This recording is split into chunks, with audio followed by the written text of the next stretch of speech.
भाषण सुना था। मैं मुसलमान नहीं हूं, मैं मराठा हूं। मैं मुसलमान नहीं हूं, मैं मराठा हूं। मैं छत्रपति शिवाजी महाराज का वंशज हूं और छत्रपति शिवाजी महाराज ने हिंदू साम्राज्य की स्थापना की थी। तो अब भैया फिर आप ही हिंदू बन जाओ, हमारी तो लड़ाई खत्म हो जाए।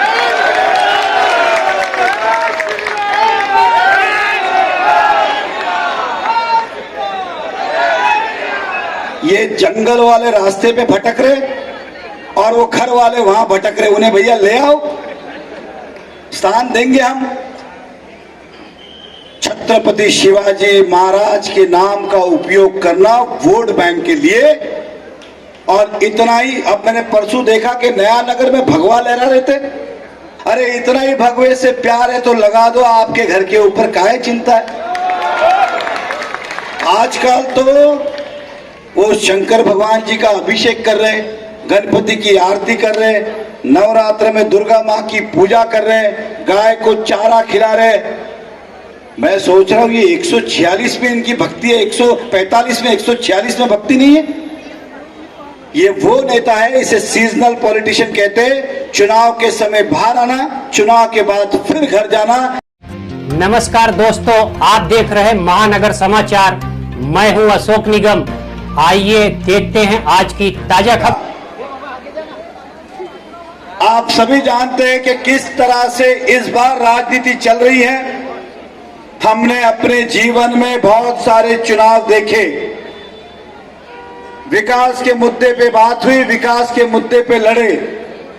लेकिन इस बार मैं देख रहा हूं तो कोई व्यक्तिगत आलोचनाओं पे चुनाव लड़ रहा है, किसी को देख रहा हो तो धर्म के आधार पर चुनाव लड़ रहा है।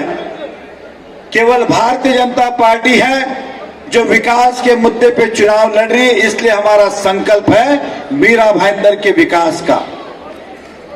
अरे सर्वदा शांत रहा, शांत। रणवीर जी जो है जैसा रहने दीजिए, कोई नहीं बोले। आप सभी जानते हैं कि मीरा भाईंदर में जिस तरह से 14 से लेके 19 तक डेवलपमेंट हुआ है, मैं वापस काम गिनाने की आवश्यकता नहीं समझता हूं। जिस सड़क पे आप बैठे हैं वो भी भारतीय जनता पार्टी की सीमेंट कंक्रीट की पहली रोड है। इस शहर की दिन दुगनी रात चौगनी हमने तरक्की की। आप सभी जानते हैं कि 2019 में झूठ फैलाया गया, भ्रम फैलाया गया, गुमराह किया गया और शायद हम उसे तोड़ने में असफल रहे। लेकिन इस बार हम जनता के बीच में गए, अपनी बात को रखा, जनता को हमने सच बताया और आज फिर से भारतीय जनता पार्टी ने हम पे, मुझ पे विश्वास करके एक बार फिर यहां का उम्मीदवार बनाया। इसलिए मैं भारतीय जनता पार्टी का भी धन्यवाद व्यक्त करता हूं। महायुति की ओर से ये चुनाव हम लड़ रहे। हमारा चुनाव चिन्ह है कमल। मैं सभी हमारे महायुति के नेता का हृदय से धन्यवाद व्यक्त करता हूं जिन्होंने ये सीट भाजपा को दी और हमें दी। हमारे महाराष्ट्र के उप मुख्यमंत्री देवेंद्र फडणवीस जी हो, शिवसेना के नेता मुख्यमंत्री एकनाथ शिंदे जी हो, आरपीआई के रामदास आठवले जी हो, एनसीपी के अजित दादा पवार हो, सबने हम पे विश्वास जताया, सीट हम पे दी। अगर आप देखेंगे, मैं पिछले दिन से देख रहा हूं, चुनाव को देखते ही व्यक्ति जैसे ही टिकट नहीं मिला देवेंद्र फडणवीस के ऊपर आरोप करने लगे कि हमारे साथ धोखा हुआ। अरे तुम्हारे साथ कहां से धोखा हुआ? तुमने रोज जनता के साथ धोखा किया, रोज पार्टी के साथ धोखा किया। पिछले चुनाव में क्या कहा था कि हम जीतेंगे तो भाजपा में जाएंगे, मोदी जी के नाम पे वोट मांगे थे कि नहीं? जीतने के बाद क्या किया? देवेंद्र फडणवीस जी के पास गए, अपना समर्थन दिया। देवेंद्र फडणवीस जी एक दिन के मुख्यमंत्री बने, साथ रहे। जैसे ही सरकार गिरी, उद्धव ठाकरे जी के पास। सही है कि नहीं? आपने वोट लिया भाजपा के नाम पे, दिया कांग्रेस और उद्धव ठाकरे जी को। उसके बाद फिर सरकार गिरी, आप गए शिवसेना में, टिकट मांग रहे हो भाजपा से, प्रचार कर रहे हो अपक्ष, और फिर कहता हो कि हमारे साथ अन्याय हुआ। अरे धोखा तो आपने एक बार नहीं सभी पार्टियों को दिया, पहले भाजपा को दिया, फिर उद्धव जी को दिया, फिर कांग्रेस को दिया, फिर वापस शिवसेना को दिया, और कहते हैं कि हमें टिकट मिले। अरे तुम्हारा योगदान क्या है भारतीय जनता पार्टी में, पहले ये तो बताइए।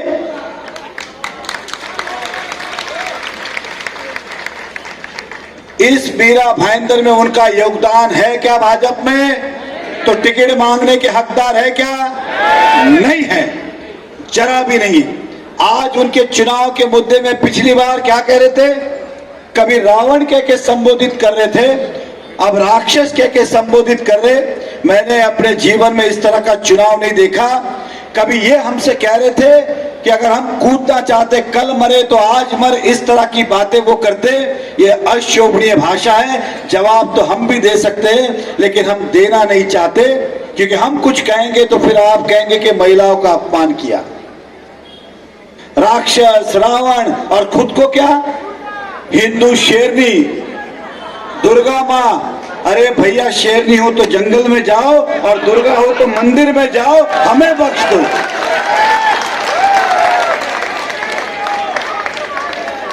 इसलिए हमारे वोट का बंटवारा करने ही आए हैं। इसलिए ऐसे लोगों से सावधान रहना चाहिए।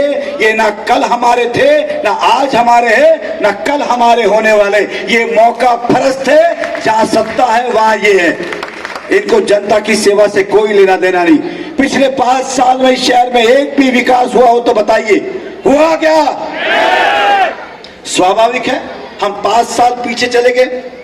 मैं कांग्रेस के नेता की बात करता हूं, क्योंकि हमारी लड़ाई उनसे है, हमारी लड़ाई उनसे है ही नहीं। इसलिए ये सत्य है कि उनको वोट देना मतलब कांग्रेस को वोट देना, और इसी के लिए वो खड़े। नहीं तो इतना तो वो भी जानते हैं कि समय की नजाकत क्या कह रही है, ये उन्हें भी समझ में आता है। केवल वोटों का बंटवारा करने के लिए खड़े। हमारे कांग्रेस के नेता क्या कर रहे हैं आजकल? मैंने भाषण सुना था, मैं मुसलमान नहीं हूं, मैं मराठा हूं, मैं मुसलमान नहीं हूं, मैं मराठा हूं, मैं छत्रपति शिवाजी महाराज का वंशज हूं, और छत्रपति शिवाजी महाराज ने हिंदू साम्राज्य की स्थापना की थी। तो अब भैया फिर आप ही हिंदू बन जाओ, हमारी तो लड़ाई खत्म हो जाए।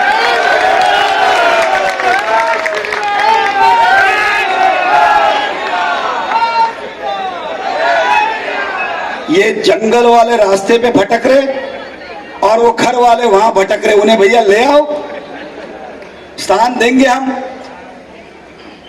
छत्रपति शिवाजी महाराज के नाम का उपयोग करना वोट बैंक के लिए, और इतना ही। अब मैंने परसों देखा कि नया नगर में भगवा लहरा रहे थे। अरे इतना ही भगवे से प्यार है तो लगा दो आपके घर के ऊपर, काहे चिंता है।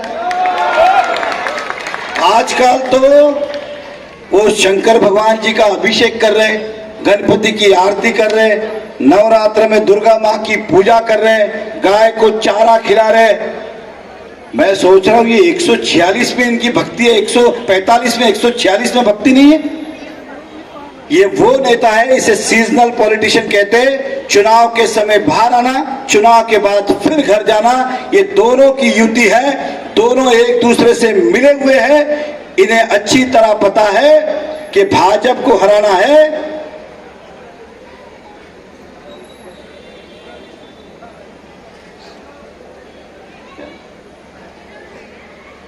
इन्हें भाजपा को हराना, इसलिए वोट काटने के लिए खड़े हैं। मैं मीरा भाईंदर वासियों की भाईंदर वैष्णव, इसलिए मैं सबसे बड़ी समस्या बताता हूं और अपने शब्दों को विराम दूंगा, क्योंकि हमें स्मृति ईरानी जी को सुनना है। एक, आज मीरा भाईंदर में पश्चिम की बात करूं, जिस क्षेत्र में आप बैठे हो, यहाँ धोखादायक बिल्डिंग गिराई तो जाती है, लेकिन रीडेवलपमेंट की बिल्डिंग वापस नहीं बनती है, क्योंकि इन्होंने क्लस्टर लाया है अपने स्वार्थ के लिए। केवल और केवल सोनम बिल्डर के नाम के लिए पूरे मीरा भाईंदर को बेच डाला है। आज घर खाली हो रहे, लोग बेघर हो रहे, लेकिन इनको वापस अपना मकान नहीं मिल रहा है। हम वादा करते हैं आपसे, आने के बाद कायदे में बदलाव लाएंगे, गरीबों को अपना मकान मिले, पूरा मकान मिले, मुफ्त मिले, पहले से ज्यादा मिले, इतना विश्वास हम आपको दिलाते हैं। खबर के अंत में खबरों में अब तक के लिए बस इतना ही। फिर होगी आपसे मुलाकात ऐसी ही बड़ी किसी खास खबर के साथ। तब तक के लिए नमस्कार और देखते रहिए महानगर समाचार।